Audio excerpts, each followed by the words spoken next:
Welcome to my channel. Today I'm going to be starting a Let's Play of Sodden Sanctuary. As you can see, I have my character set up. I will be playing as a paladin to start. I've got the grasping ring because that will enable me to gain more salt, which is the experience currency in Sodden Sanctuary. So as you can see, I am ready to go. So let's get into it.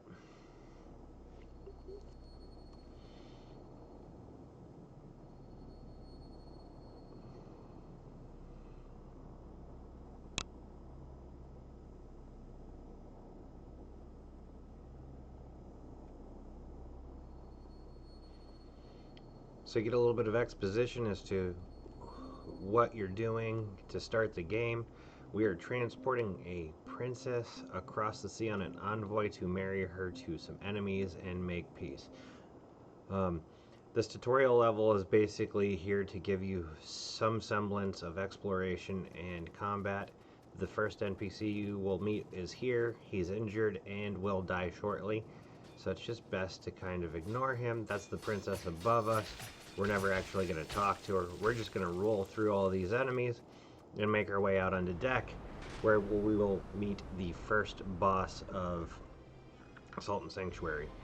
The Unspeakable Deep will typically kill you in one hit if you let him. Has very few attacks, but is also got a just ginormous health pool for the amount of damage you can do. He's also optional. If he kills you, the proper game starts. I do intend to beat him. It'll take approximately 7 or 8 minutes if everything goes well. But it's just worth beating him. My character starts at level 3, and if I beat him, I'll be able to raise my character by 10 levels, which trivializes the first area quite a bit. So just hang in there, and if I die, you guys can laugh at me. I will be keeping a death counter. I do anticipate dying quite a bit in this game. Let me get him out of the corner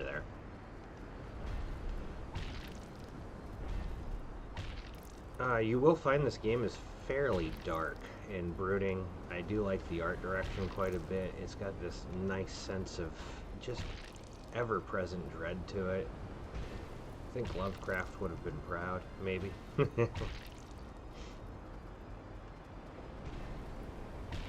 If you haven't played this game and you're a fan of the Souls-like genre, this is definitely one you should check out, especially because it's fairly cheap right now. I got it off of PlayStation Network for about $3. So, like I said, I'm sad I slept on it for so long. Come on, man. Back to the middle. For the most part, I'm not going to read a lot of the dialogue. I will, paraphrase. I do like to read one character's dialogue because it's just creepy as hell. So,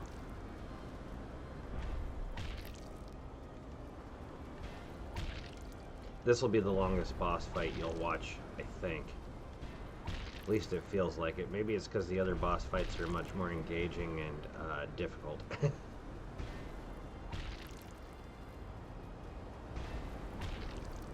This one's really about rhythm and stamina management.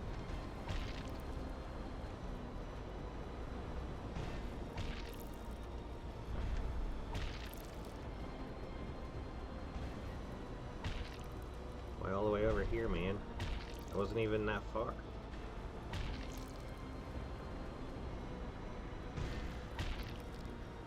You're gonna jump all the way into the corner. Yep. That might have been a mistake. He's got me in the corner now. That's better. Come on, jump that way. Much better. You're back in the middle. Don't walk backwards. Come on. We got his health halfway, and now he's scared. Just need to avoid both the physical hit and then the AoE wave that happens.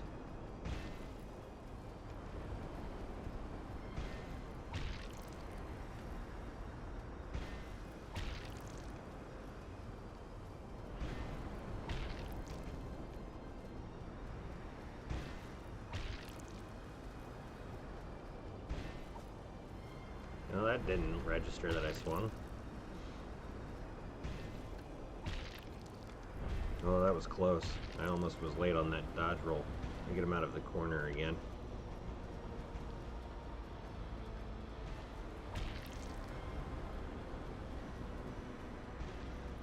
Why are you all the way over here?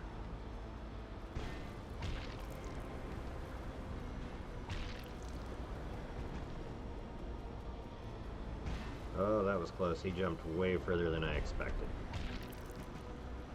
I really don't want to lose to him having his health down to a third.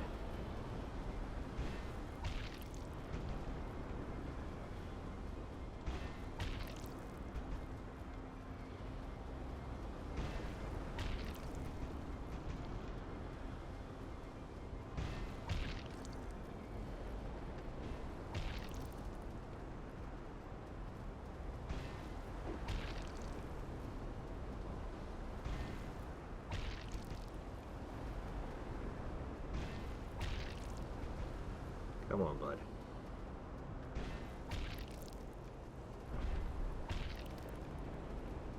This is taking entirely too long. And I missed. Why did you jump all the way over there?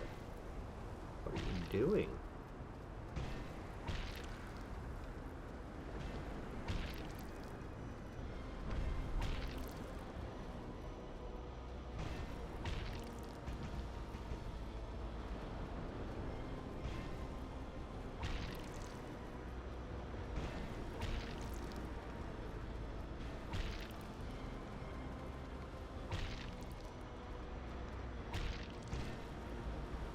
I think if I hit him while he's doing the jump wind up from behind, he just changes. Nope. Just happened that couple of times. We're getting really close. Maybe 5 hits. Yeah, dodge rolled him into that corner. Oops. I think 3 hits. Oh, maybe one more.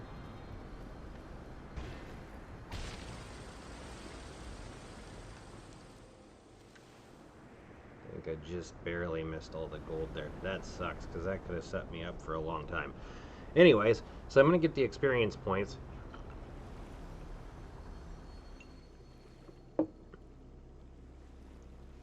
The ship sinks. I wash up on shore, and I need to find the princess. So we're going to meet an old man, and he's going to ask us what our faith is, because we will need faith to rest at a sanctuary. So I'm going to talk to him. I'm going to tell him that I follow the Iron Ones, which is a creed that doesn't believe in gods.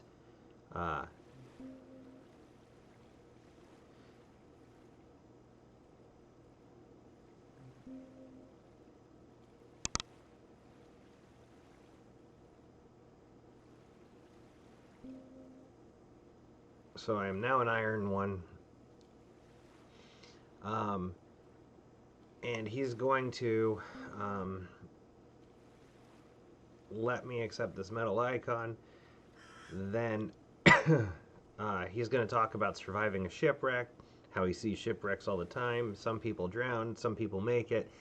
And then he'll talk a little bit about salvation versus dread. And that maybe he's the princess, which is a little creepy.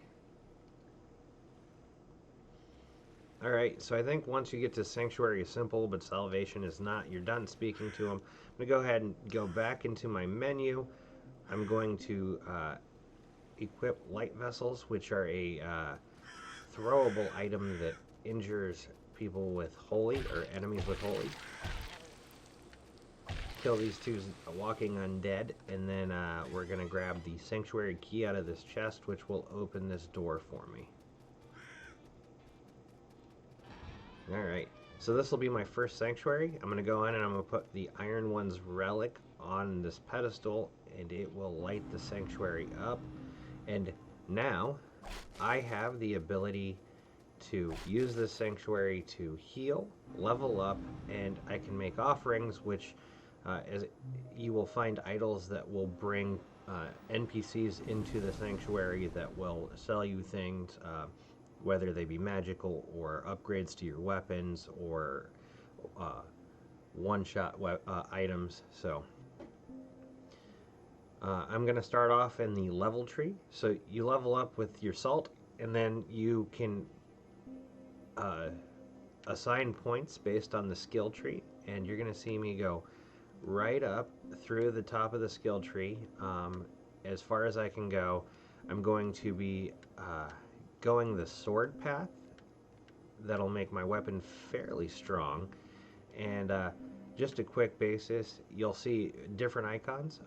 The major ones that you will be seeing me use the most will be the chains, which are my strength, the lightning bolt, which is willpower. It's basically stamina, and then the horse pack, which will give me more not dexterity, but will give me more ability to roll. So it's endurance. And once I level those up, I will be able to fast roll, and I will be able to attack more and more quickly. So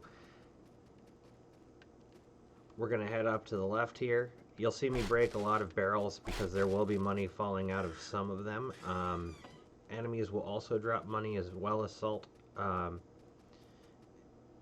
then you'll also see these little bottles, which are just messages left by other players and the developers of the game. Just kind of teach you some of the games or draw your attention to different things, secret doors, that kind of stuff. Sometimes they'll troll you. They'll say stuff like, "Don't worry about the ladder, just jump."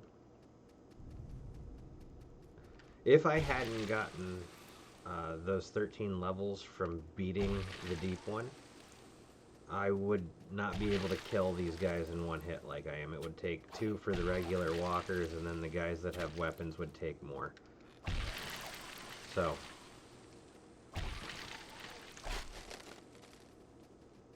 called them walkers like I'm watching The Walking Dead. Alright, I'm going to go through this door on the right. When you're inside, well actually just in general, you can see doors because they've got light shining through them. So we're going to go ahead and drop down. There will be a couple of guys here. You see this lock cage. We'll come back to that later. There you are. I just want all the salt I can get. Leveling up early isn't a bad thing. So any enemy that's walking around, I'm going to go ahead and smash them with my Morning Star. Really enjoy that potatoes are a weapon in the game. Okay, so these guys, they take more than one hit, and unfortunately I missed a golden opportunity to curb stomp him into the ground there, but we'll do it again.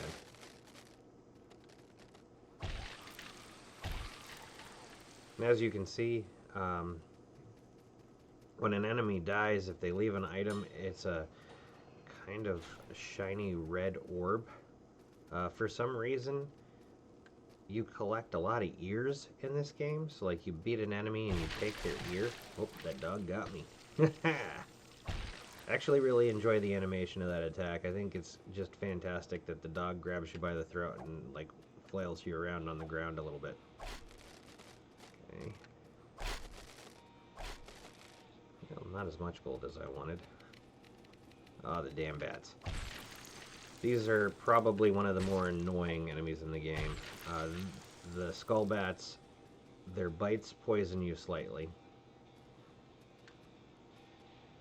And they can fly through walls, ceilings, floors, and it's actually one of the fascinating things about this game is enemies will track you from room to room. So if you leave an area, you are not safe just because you left that area. They will follow you. It has definitely killed me on occasion in this game. So we're going to grab a couple items up here. I'll come back through and kill the guys that just came up out of the ground. Kill these bats real quick. think it's funny that you collect bat wings instead of bat ears because it's totally against what they've established as. Oh, look at this guy. Curb stomp.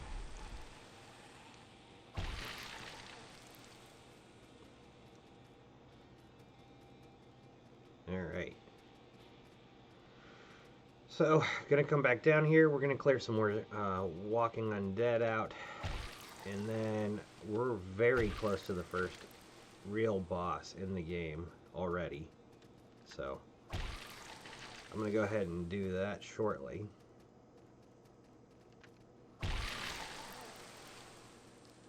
Okay.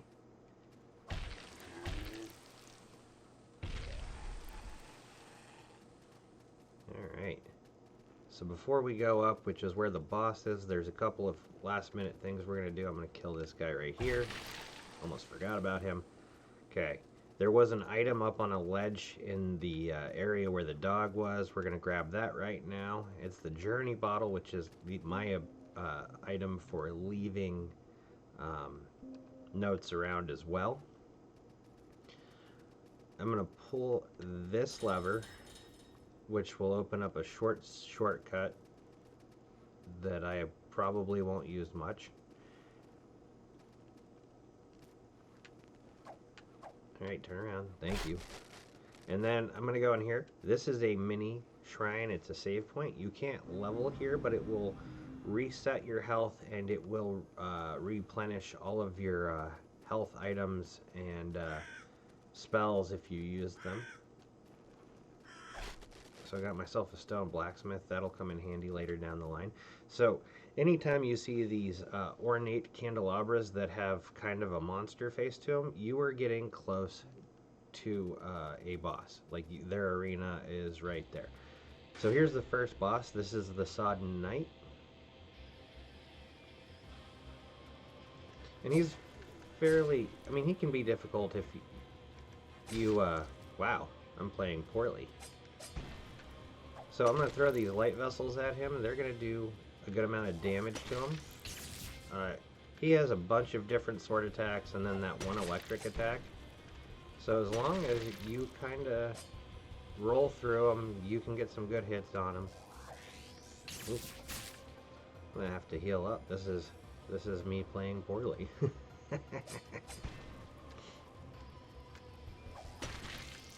Alright, so I'm out of those. But it took a little less than half of his life. I'm going to go ahead and once you get halfway, he becomes very much more aggressive. He'll chain combos together to try to hit you. But you can see my strong attack does some pretty good damage to him. You just want to make sure that you're not overcommitting or missing. Alright, so that's the boss fight. Not too bad. So he's going to drop a bunch of gold. You can't really see it with him, you know, being all those violet hues. And he dropped the fortress key and his ashes, which I can use to transmute a leveled up weapon into a stronger weapon that looks just like his sword. So we're going to go ahead, we're going to unlock this door here. We needed that key from him to use this or open this door, and now we can move on to the next area. This guy right here is one of the NPCs that you can meet in several locations. He's going to give you a small quest line. So I'm going to exhaust his dialogue, tell him about my quest, which is to rescue the princess. He's going to ask if I want to hear about his quest, and I'm going to tell him yes because I want to keep running into him. He will give me an item at the end of everything. And what he will tell me is that there's a castle and a dragon, and he's going to invade the castle and slay the dragon because that's what you're supposed to do. He then tells you that getting to the castle is hard because it's missing most of the bridge to enter it, and that maybe there's a way to get in if I go down to a town below the fortress. He also introduces you to the idea of looking for a jester who has that ability, and then he ends every session of dialogue with some form of observation about oneself. So claiming that you're capable of something even when you're not makes you a rumor monger, so basically you got to back up your talk. Alright, so I'm going to grab a couple of items real quick. And then I'm going to make my way into the next shrine. Now this shrine is a different religion from the one I just said I was. So I'm going to take the oath for this shrine because I want to engage that cleric for some items. Alright, I'm going to level up. I should be able to get 2 levels. And then I'm going to continue up the skill tree towards the maximum sword area. So we're going to add more strength and we're going to add some willpower. And then I don't have enough points for the next sword fighter skill. I'll get that at the next shrine. Alright, so now that I'm done leveling, I'm just going to keep that point there. I can't lose that point. So once you spend the salt, you get to keep everything. So I'm part of Devera's creed now. I'm going to buy a couple of this white item here, the Blessed Page.